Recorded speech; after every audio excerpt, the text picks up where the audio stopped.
Museums are supposed to protect truth, objects that survive us, that tell us who we were, but sometimes they protect something else, a lie.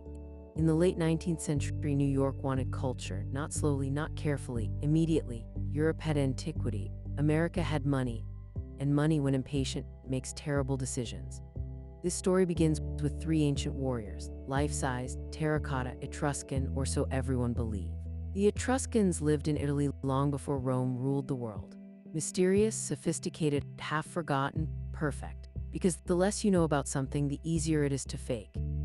In the 1880s, a man named Luigi Palma di Cesnola began supplying antiquities to New York. Soldier, adventurer, collector, and later, the first director of the Metropolitan Museum of Art. Cesnola promised the young museum what it craved most: ancient prestige. Among the treasures he helped acquire were three monumental terracotta warriors, heroic poses, archaic expressions, a style no one could easily contradict. They became stars of the collection, proof that the Met belonged among Europe's great institutions. There was just one problem: they weren't ancient, they were modern. A sculptor named Alfredo Fioravanti, along with collaborators, had been quietly producing Etruscan sculptures. Not crude fakes, not copies, but invention, built from fragments, designed to fill gaps in history and the expert they wanted to believe. Because if the warriors were real, they validated everything: the purchases, the reputation, the museum itself. For decades, doubts surfaced, whispers, uncomfortable questions. Admitting the truth would mean admitting something worse: that authority failed.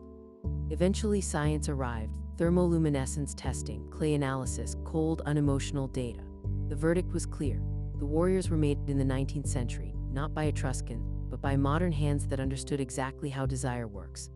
The Met removed them from display, quietly, no scandal banner, no dramatic confession, just silence.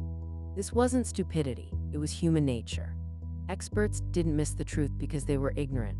They missed it because the story was too good, because the museum needed them to be real, because everyone involved had something to lose.